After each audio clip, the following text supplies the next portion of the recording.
Hi everybody, so today's tutorial is going to be wheel pose, your back bend or your crab that you used to do when you was a kid that used to be so much easier than it is now. I'm going to talk to you through your back bend.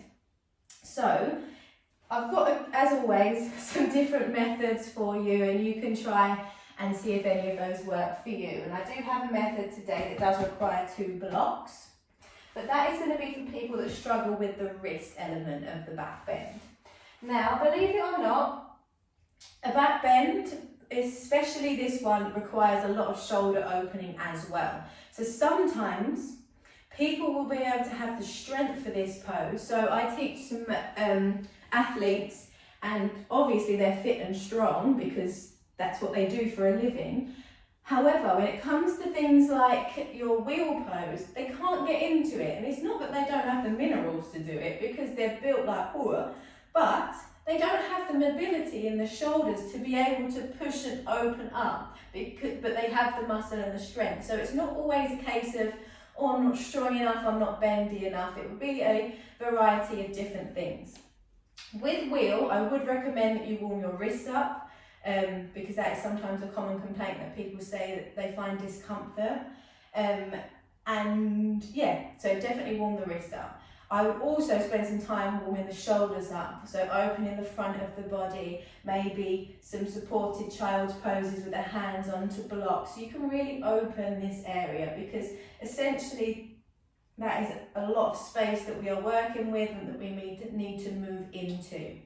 So before we get into it, I want you to make sure that you think about lengthening your spine more so than the actual back bending element of it. It's really important that you think about bending the spine evenly throughout rather than having one deep bend, for example, in your lower thoracic, and then the rest of the spine is actually straight and you've got this real deep hinge in the lower back. So you want to just try and evenly bend through the back, not rigid bend and then a straight line. I hope that makes sense. I do waffle, I know.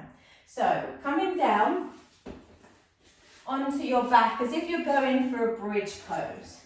So feet roughly hip distance apart, and I say roughly because, as always, not one size fits all bodies, okay? That would be absolutely ridiculous. So some of you initially will have the feet turning slightly outwards because of some tightness in the hips.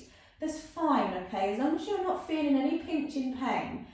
Please stop getting hung up on these poses that you see in the books and things, because these people have been practicing for a long, long time. And to create that after a few weeks or whatever is just madness. And then we get disheartened because we're like, well, my back bend doesn't look like that. What do you feel like in your back bend? Are you going to injure yourself? If not, and you feel amazing, your back bend is perfect for you right now. So, feet hip distance, roughly. Hands are going to come either side of your ears. Now, fingers might tend to face down towards my shoulders, but again, some of you might have slightly turned out hands. And for now, that's fine, okay? So I'm going to show you 2 ways. So when we bring the hands here, the way that I was always taught was that you can't just shoot up because you need to be able to build strength. So I'm going to teach you that way first. So for this, you would lift your hips, press into the hands and come to the crown of your head first. Then from the crown, there's no momentum to help you push up anymore. So it's complete strength of your shoulders that is going to lift you up and into your wheel pose. Once you're there, you can stay for 1 breath, you can stay for 20, it's up to you. But when you want to leave, tuck the chin to the chest. Slowly control your roll down, because slowing that down will still build your strength coming down as well. And then you can roll through the rest of the spine. Usually you want to give your knees a bit of a hug just for the lower back sake. So that is one way, and that is the way that I tend to teach in class because I benefited from that variation. I built so much strength in being taught to do it like that than just shooting up. I can shoot up pretty easily. That sounds horrendous. I can shoot up into my back bend quite easily. So we're going to do it that way as well. So feet, same, hands the same. The only difference is you're not pausing on the head, so it will be a case of lifting through the hips, pressing into the mat and using that momentum to lift you in. Now when you come into your wheel, some people say, my wheel looks like this. So did mine. Everybody's does at some stage.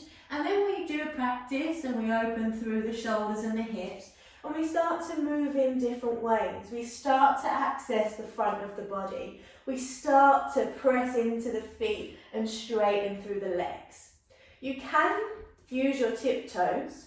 You might find that when you do use your tiptoes, it's just making up for maybe a lack of mobility in the back, because to have your heels flat is harder than having the toe being on the tippy toes.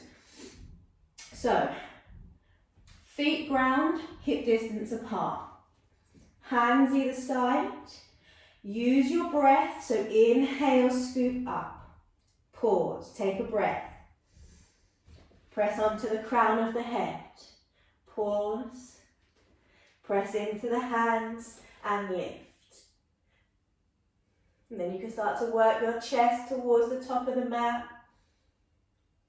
But if you're here, you're still doing a cracking back bend, let me tell you. And you are still showing a hell of a lot of courage, determination when we do a back bend of any kind. Now, a couple of things I want to say. I couldn't do it while I was upside down. Here's your glutes. Please switch them on. When you're doing a back bend, I've heard some people queuing say, now, soften the glutes. Why? Why? Why? If you can give me an answer for that, please let me know, and because I can't for the life of me fathom why you would soften your glutes when you're in a deep back bend. Your glutes are such a big muscle and they really help protect so much of your body, and your back is one of them. So when you're lifting into camel or wheel and you've got that shape in your back, you're going to then drop the support from the glutes. Please don't. Glutes engaged in your wheel pose, okay, because you want to protect your spine. Root down, rise up, engage, breathe, all right? So do turn your butt on when you're holding your back bend, please. Now, I've got another variation. So this way is for people that don't have the wrist mobility to push into wheel. It's quite a decent range that you need to have, so don't feel disheartened if your wrists don't move that way just yet, because they will do over time. Now this way requires two of the bricks that we use in practice. I'm going to show you how to set them up here, and I'll show you how to use them over there.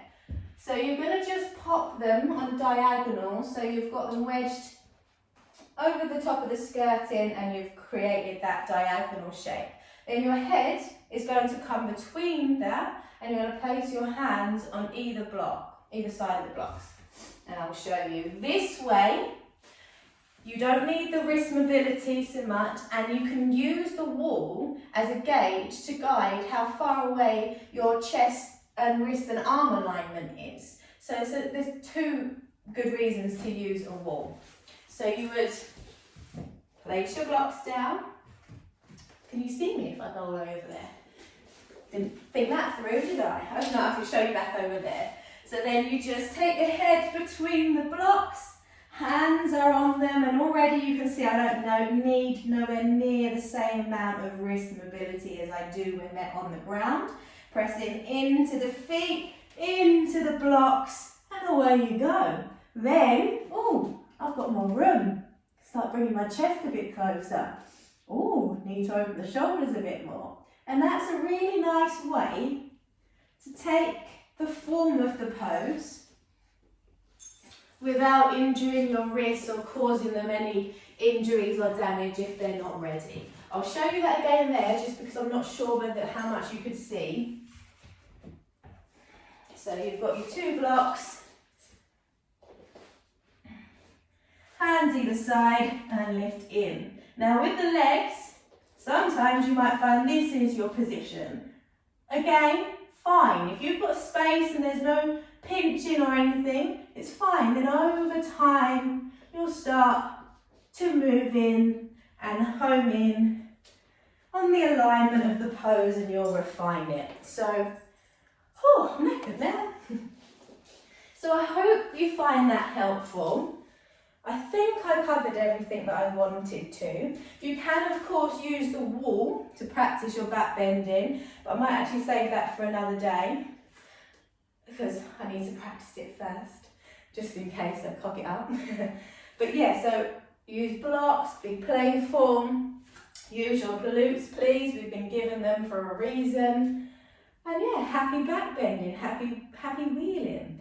And if you don't resonate with back bends, if they don't bring anything to you, let them go or go for a gentler variation of a back bend. If ever I don't fancy a full wheel in class, I'll take a bridge. Not bothered. It's what I want, what I feel that I need inside of my body, not what would look really pretty in the class. I mean, sometimes, depending if my ego's really high that day, I'm like, yeah, watch my wheel. No, those days are lesser and lesser, thank God, because that Chanel's a bit of a wanker. But yeah, so thank you for practicing wheel with me, and I'll see you again soon.